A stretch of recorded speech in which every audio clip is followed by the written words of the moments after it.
오늘은 예수님의 부활에 대해서 다시 한번 생각해보는 시간 갖기 원합니다. 특별히 오늘은 두 가지 주제를 여러분과 함께 나누려고 합니다. 첫째는 우리가 예수 그리스도의 부활을 믿어야 되는 이유는 무엇일까라는 주제고요. 두 번째 주제는 우리가 예수 그리스도의 부활을 믿는다면 우리가 이 땅에 사는 동안 무엇을 해야 될 것인가, 이 두 가지 주제예요.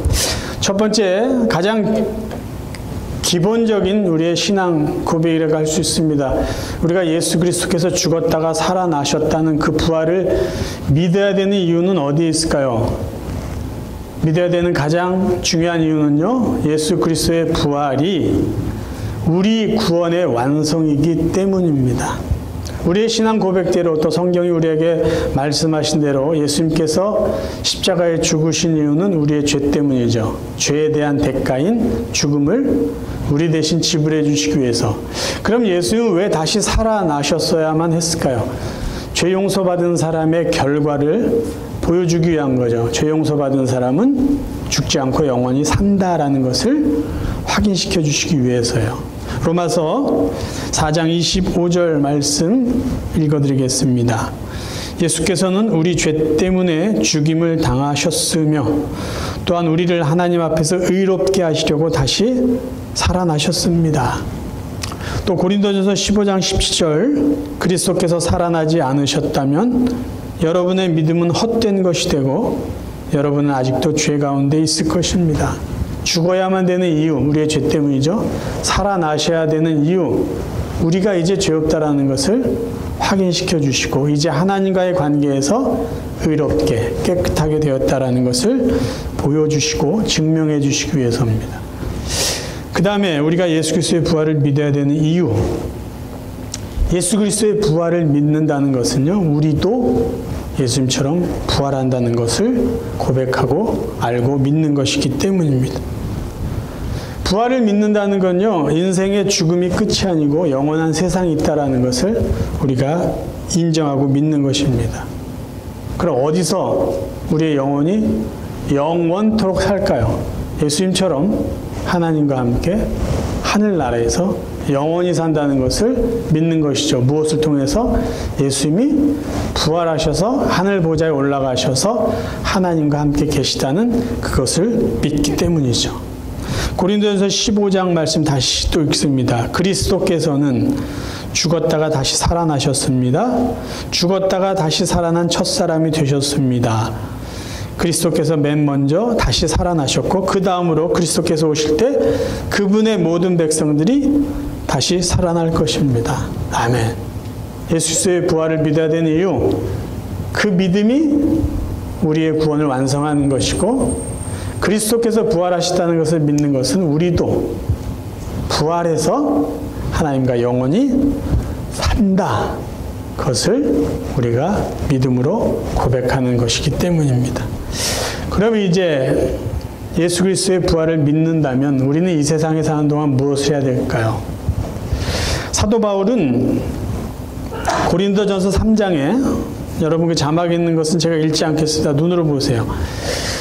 마지막 때에 이런 일이 있을 것이다 라고 이야기를 해줬어요. 어떤 일이냐면 성도들이 이 세상에서 살면서 무엇인가를 했는데 나중에 주님이 오실 때 불로 심판을 하실 거라는 거예요. 불을 한번 확 이렇게 지나가게 하신다는 거예요.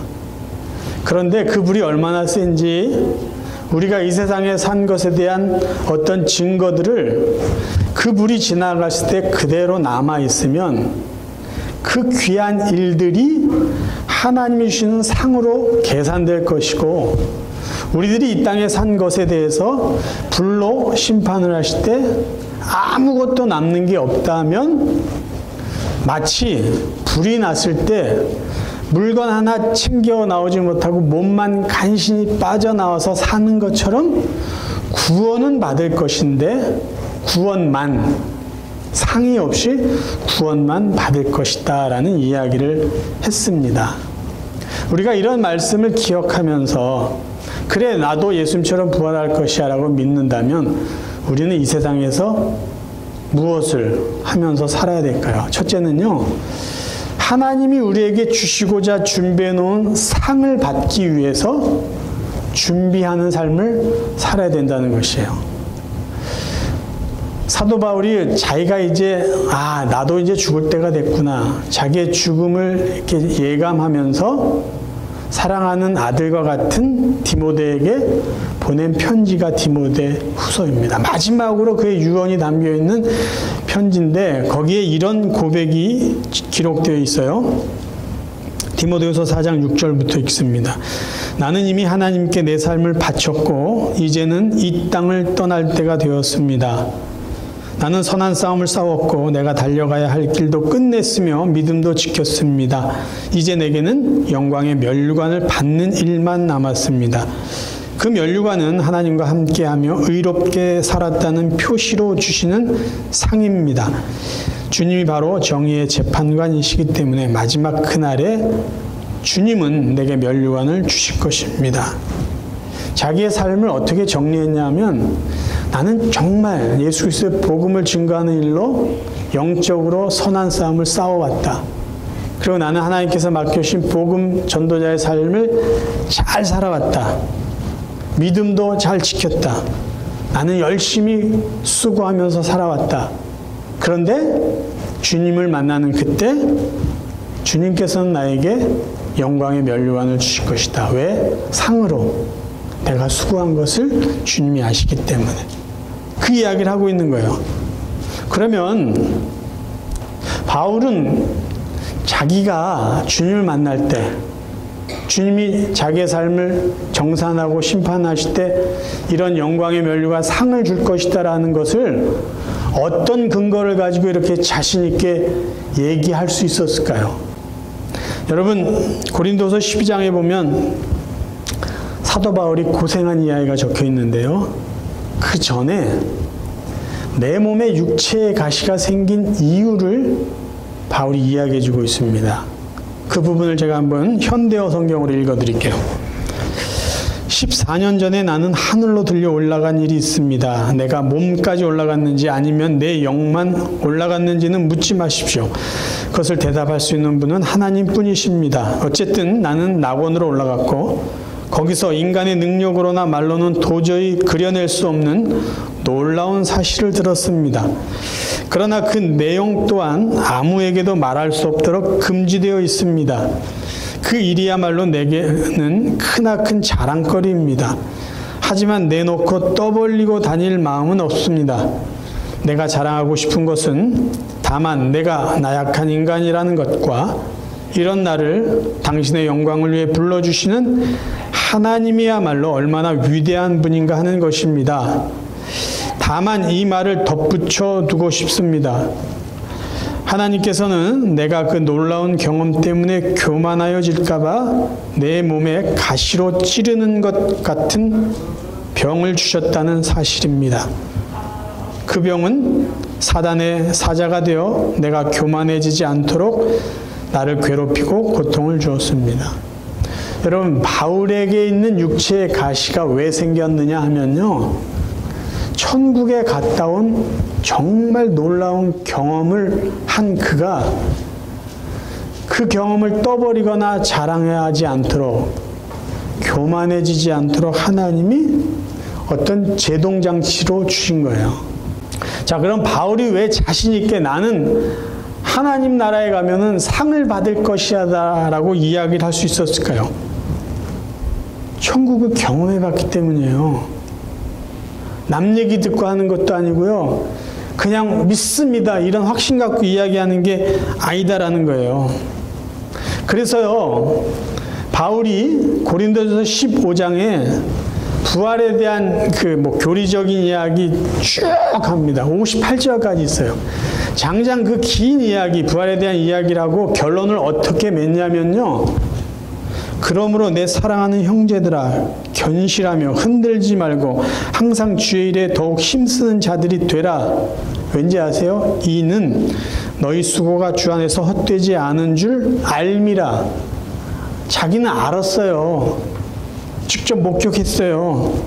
천국에 가보니까 세상에서 정말로 하나님의 일을 열심히 하고 하나님 기뻐하시려 했던 사람들이 그냥 있는 게 아니라 하나님이 그들에게 상을 주어서 그 상을 누리는 것을 보았어요. 의의 면류관, 영광의 면류관을 갖는 것을 보았어요. 그래서 자신 있게 이야기하는 거죠. 열심히 사십시오. 하나님 기뻐하실래 힘쓰십시오. 왠지 아세요? 제가 가서 봤더니 그 모든 수고가 결코 헛된 수고가 아니기 때문입니다. 그 이야기를 하고 있었던 거예요. 예수님은 제자들에게 이런 말씀을 하셨습니다. 선지자의 이름으로 선지자를 영접하는 자는 선지자의 상을 받을 것이요, 의인의 이름으로 의인을 영접하는 자는 의인의 상을 받을 것이요, 또 누구든지 제자의 이름으로 이 작은 자 중 하나에게 냉수 한 그릇이라도 주는 자는 내가 진실로 너희에게 이르노니 그 사람이 결단코 상을 잃지 아니하리라. 예수님이 말씀하시고 약속하신 거예요. 열심히 해라. 작은 자라도 도와주고 섬겨라. 내가 기억하고 상을 줄게. 그럼 그 상을 언제 주실까요? 예수님은요, 마지막 때에 주시겠다고 또 약속했어요. 2번이나 직접. 마태복음에서는요, 인자가 아버지의 영광으로 그 천사들과 함께 오리니 그때 각 사람이 행한 대로 갚으리라 해주셨고요. 요한계시록에서는요, 보라 내가 속히 오리니 내가 줄 상이 내게 있어 각 사람에게 그가 행한 대로 갚아주리라. 지금 예수님이 말씀하신, 그리고 사도 바울이 확신해서 말하는 이 상은요, 구원하고 다른 이야기입니다. 이 상은 구원받은 하나님의 백성들이 이 땅에서 어떻게 살았는지에 대해서, 그것에 대해서 보상해 주는 상이에요. 구원은요, 예수를 그리스도로 믿는 모든 사람에게 차별 없이 구별 없이 공평하게 주시는 하나님의 은혜예요. 말 그대로 은혜야. 한 일이 하나도 없는데 주시는 은혜예요. 그런데 이 보상은요, 예수 그리스도를 위해서, 하나님을 위해서, 하나님의 영광을 위해서, 하나님이 기뻐하신 일을 위해서 한 것에 비례해서 주시는 공정한 상입니다. 일을 안 했으면 안 주는 거예요. 일을 했으면 주는 거예요. 그래서요, 우리가 예수 그리스도의 부활을 믿는다면, 그래서 나도 예수처럼 부활해서 천국에 간다는 것을 믿는다면요, 우리가 이 땅에서 해야 될 첫 번째 것은 뭐냐?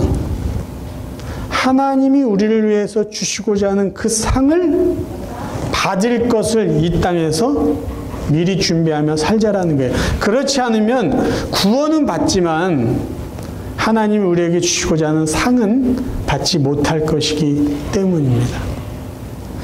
2번째요. 우리가 예수 그리스도의 부활을 믿는다면 우리가 해야 될 것이 있어요. 그건 뭐냐면요, 상호 존중이에요. 상호 존중의 대상은 남자와 여자입니다. 크게 보시는 거예요, 오늘.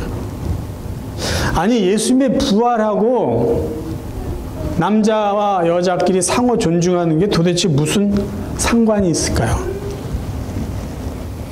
오늘 본문에는요, 굉장히 중요한 메시지가 숨겨져 있습니다. 자, 예수 그리스도께서 부활하셨다는 전대미문의 이 놀라운 사실을 다른 사람들에게 증언한 그 인물이 누구죠? 여자들이에요, 여자. 그 당시 여자들의 존재는 어느 정도냐면요, 여자들이 법정에서 증인으로 아무리 나와서 어떤 사건에 대해서 증언을 해도 법적인 효력으로 인정받지 못합니다. 이 말은 다르게 표현하면요, 여자들이 모여서 어떤 사건에 대한 사실과 진실을 막 이야기해도 남자 몇 명이 가서 이거 믿을 만한 게 못 됩니다. 이거 거짓 뉴스입니다. 뭐 이런 식으로 얘기하면 여자들이 한 진실보다는 남자들이 한 그 말에 더 신뢰성을 두었던 사회였다라는 것이에요. 그러니까 여자들이 말한 것이 진실이었는데 거짓이 될 수 있는 사회 문화였어요. 여러분 아시잖아요. 요즘 같은 이 시대에 아직도 중동 지역에서는요, 여자가 여자로서 제대로 대접받지 못하고요, 인권이 전혀 보장되지 않는 그런 삶을 살고 있어요. 오늘 같은 이 시대에. 그럼 과거에는 오죽했겠습니까? 그런데 왜 하나님은요, 그렇게 법적인 효력을 줄 수도 없는 여자들을 통해서, 여자들이 말하는 것이 신뢰성이 없다라는 것을 아심에도 불구하고 그런 여자를 통해서 예수가 부활했다라는 그 어마어마한 사실을 다른 사람들에게 증거하게 하셨을까요? 저는 두 가지로 봅니다. 기본적으로 두 가지로 봐요. 첫 번째는요, 예수님의 부활이 너무나 분명한 사실이기 때문이에요.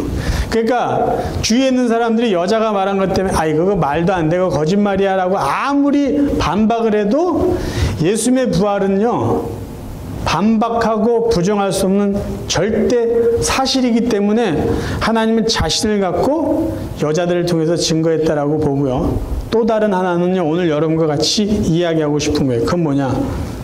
그 시대에 억압되고 눌려있고 제대로 인정받지 못한 여자들의 인권, 여자들의 가치를 회복시켜 주시기 위해서 하나님은 남자인 제자들을 사용하시지 않고 여자들의 입술을 통해서 부활을 증거했다라는 것이죠.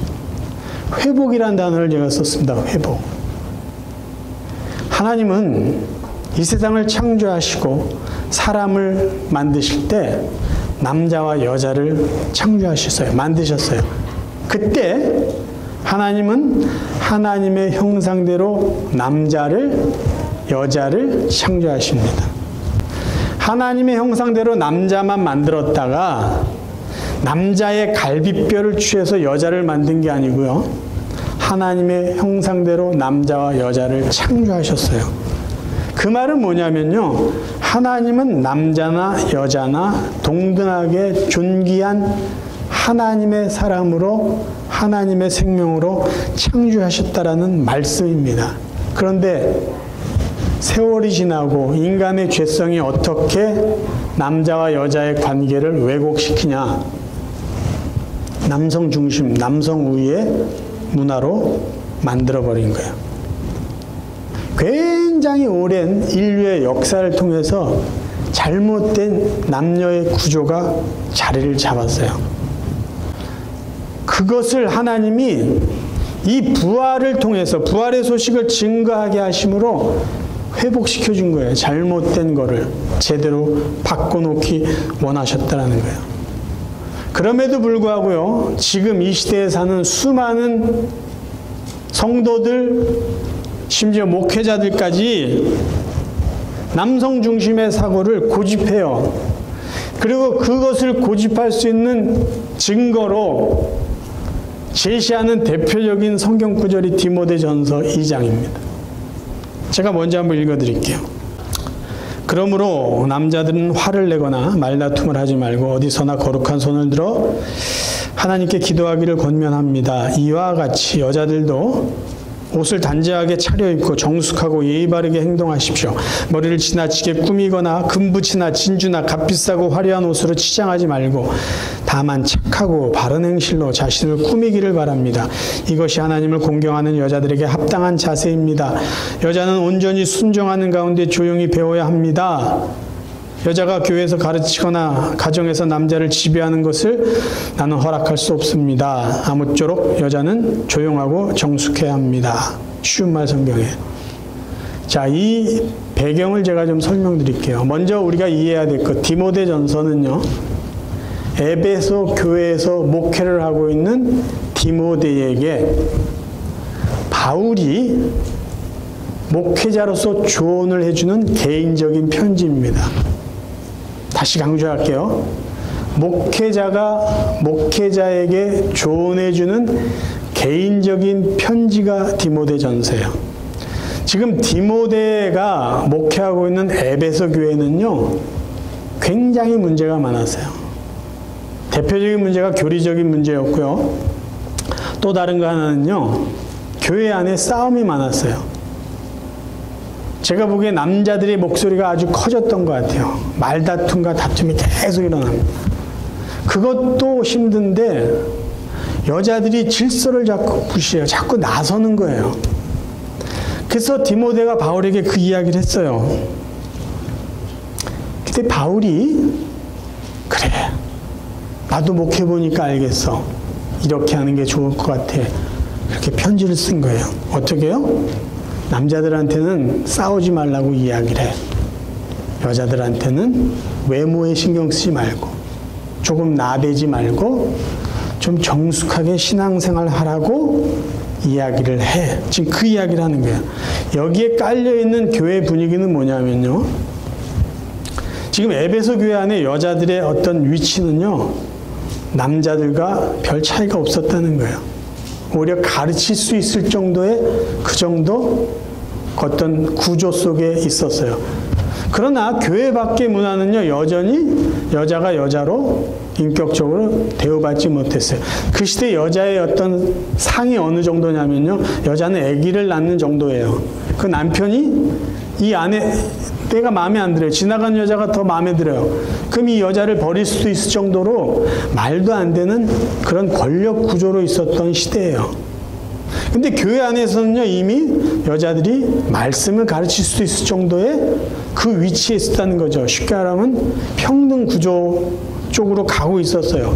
노예나 주인이나 남자나 여자나 유대인이나 헬라인 상관없이 다 그리스도 안에서 한 가족 같은 그런 위상을, 그런 모습을 갖고 있었던 것이 그 시대의 교회예요. 근데 여자들이 너무 상대적으로 교회에서 자기들의 위치가 올라가니까 조금 오버하는 거죠. 자꾸 외모에 치중하고, 예? 가르치려고 하는데 남자를 가르치고 너무 심해지는 거예요, 이게. 자기가 통제하려고 하고. 그래서 바울이 디모데에게 조언해 주는 게 그거예요. 예배 신경 써라. 질서, 교회 질서를 신경 써라. 가르치고 뭔가 하려고 하지 말아라. 교회를 위해서 좀 잠잠하도록 가르쳐라라는 말씀이에요.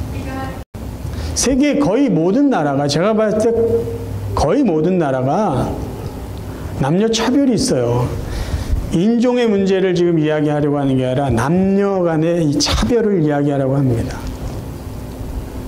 근데 마음 아픈 게, 여러분 생각해 보세요. 늘 관계는 상대적이에요. 남성 중심, 남성 우월의 문화가 계속 오다 보니까 남자가 여자를 무시하면 여자가 그럼 남자를 존중할 수 있겠어요? 그러니까 요즘에는 젠더 갈등이 굉장히 심해졌어요. 젠더 갈등이라는 것은 그냥 남자와 여자가 서로 혐오하는 그런 관계예요. 남자는 자꾸 여자를요, 성으로 상품화시켜서 자꾸 평가하려고 해요. 요즘에도 우리 들었잖아요. 뭐 올림픽 금메달리스트가 머리를 남자처럼 했다고. 그거 가지고 시비 걸고. 그게 정말 뭐가 중요한 걸까요? 왜 당신은 여자인데 남자처럼 옷을 입었냐? 이런 식으로 이야기하니까 여자들 쪽에서는 남자를 바라볼 때 유치한 거죠. 아니, 남자를 남자로서 인정하지 않으니 유치한 게 너무 많으니까 비방하고 비하시키고 그러다 보니까 서로 혐오하는 거예요. 근데 이런 걸 떠나서 우리가 기억해야 될 중요한 사실은요. 하나님은 남자를 창조하시고 여자를 창조하셨을 때 하나님의 형상으로 창조하셨다는 것과 하나님이 남자와 여자를 만드실 때 처음부터 하나님은 가족 개념으로 만드셨잖아요. 남편과 아내. 남편과 아내를 창조하셨을 때요. 경쟁해라. 서로를 평가하고 무슨 통제해라. 그러기 위해서 만드신 게 아니라요. 서로 돕고 섬기라고 만드셨다라는 거예요. 하나님의 창조 원리를 우리가 기억한다면 굳이 이런 문제를 가지고 적어도 기독교인들이 문화가 어쩌느니 저쩌느니 성경이 이렇게 나와 있으니 그걸 핑계 삼아서 여자들의 인권을 무시해서는 안 된다라는 것이죠. 요거는 과거의 이야기예요. 10년, 20년 전 여자들이 억압을 당했어요. 그런데 세대가 이런 어떤 성경적인 이해 없이요 여자들이 확 올라온 바람에 제가 볼 때는요 요새 우리 여성들이 남성을 더 이렇게 무시하는 것 같아요. 어쨌든 남성이든 여성이든 우월되면은 그건 잘못된 것이다라는 거예요. 성경은 그렇게 가르치고 있지 않다라는 것이죠. 자, 그러면 우리가 성경 말씀을요 어떻게 적용해야 되는 거예요? 디모데전서에 있는 말씀 잘못됐습니까? 잘못된 건 아니죠. 그 시대에 그 교회에 필요한 조언을 바울이 해준 거예요. 잘못된 건 아니에요. 그럼 오늘날 우리가 어떻게 적용해야 되느냐라는 게 우리의 문제인데 그냥 쉽게 적용하려고 하지 말고요. 자, 우리가 지혜롭게 적용하기 위해서는요, 제가 조금 전에 말씀드린 디모데전서와 에베소서를 비교해보자라는 거예요. 자, 디모데전서는 에베소 교회에 목회하는 목회자 디모데에게 보낸 편지입니다. 에베소서는 그럼 어떤 서신일까요? 에베소 교회를 향해서 보낸 공식적인 편지예요. 디모데전서는 목회자들이 적용하기 가장 적절한 말씀이고요. 에베소서는 성도들이 적용하기에 디모데전서보다는 더 적절한 내용이라는 것이에요. 그럼 에베소서에서는 이 남녀의 관계에 대해서 어떻게 말씀해주고 있을까요? 에베소서 5장 21절부터입니다. 이 쉬운 성경에 보면요, 거기 소제목이 아내와 남편이라고 아예 적혀 있어요. 읽어드릴게요. 그리스도를 두려워하며 존경하는 마음으로 서로 순종하십시오. 아내들은 주님께 순종하듯이 남편의 권위에 순종하십시오. 남편이 아내의 머리가 되면 그리스도가 교회의 머리인 것과 같습니다. 남편들은 그리스도가 교회를 사랑하듯이 아내를 사랑하십시오. 그리스도는 생명을 내어주시기까지 교회를 사랑하셨습니다. 그리고 결론이 이렇게 맺혀져요. 다시 한번 당부하는데 남편들은 아내를 제 몸같이 사랑하고 아내는 남편에게 순종하십시오. 상호 존중, 상호 복종, 상호 섬김을 이야기하고 있어요. 자, 각 가정에서 남편과 아내의 관계가, 아내와 남편의 관계가 상호 존중하고 상호 순종하고 상호 섬긴다면 그렇게 살던 남자와 여자가 교회에 와서 남자를 무시할까요? 여자를 무시할까요? 그렇게 신앙생활하는 남자와 여자들이 사회에 나가서 살아갈 때 저 남자, 저 여자, 여자가 왜 저래? 남자가 왜 저래? 그런 식으로 비하하고 무시하면서 그렇게 살아갈까요? 가정에서 남편이 아내를, 가정에서 아내가 남편을 존중하고 순종하고 섬기고 사랑한다면요, 이 세상은 하나님이 처음에 창조하신 남자와 여자의 그 동등한 모습이 회복될 것이에요. 어디서부터 시작이 돼야 될까요? 가정에서요. 아니, 가정에서도 안 하는 사람이 어떻게 밖에 나와서 여자를 존중해주고 남자를 존중해줄 수 있겠냐라는 것이에요. 부활은요, 우리가 믿어야 될 분명한 진리예요. 사실이에요. 그런데 하나님이 그 부활의 진리와 사실을 여자들 통해서 세상에 증거하게 하신 그 시대 그 문화 속에서 증인으로 세운 것은요, 잘못된 여자들에 대한 인식, 남자와 여자들의 잘못된 권력 구조에 대해서 제대로 회복시켜 주시기 위한 하나님의 숨겨진 메시지라는 것이죠.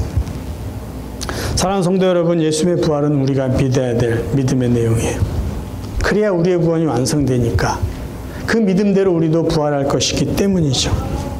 우리가 이 예수 그리스도의 부활을 믿는다면요, 그래서 우리가 예수 그리스도는 부활해서 하나님과 함께 천국에서 살 것을 믿는다면요, 이 세상에서 구원만 받아가지고 천국 가는 그런 삶이 아니라 하나님이 우리를 위해서 준비해 놓으신 그 상을 받을 만한 삶을 이 땅에서 살아가자라는 거예요. 그러면 주님만한 그 자체만 기쁜 것이 아니라 우리의 삶을 평가하시고 우리에게 또 다른 상을 주시는 그 주님을 만나는 것이 우리에겐 더 큰 영광이고 기쁨이 될 것입니다.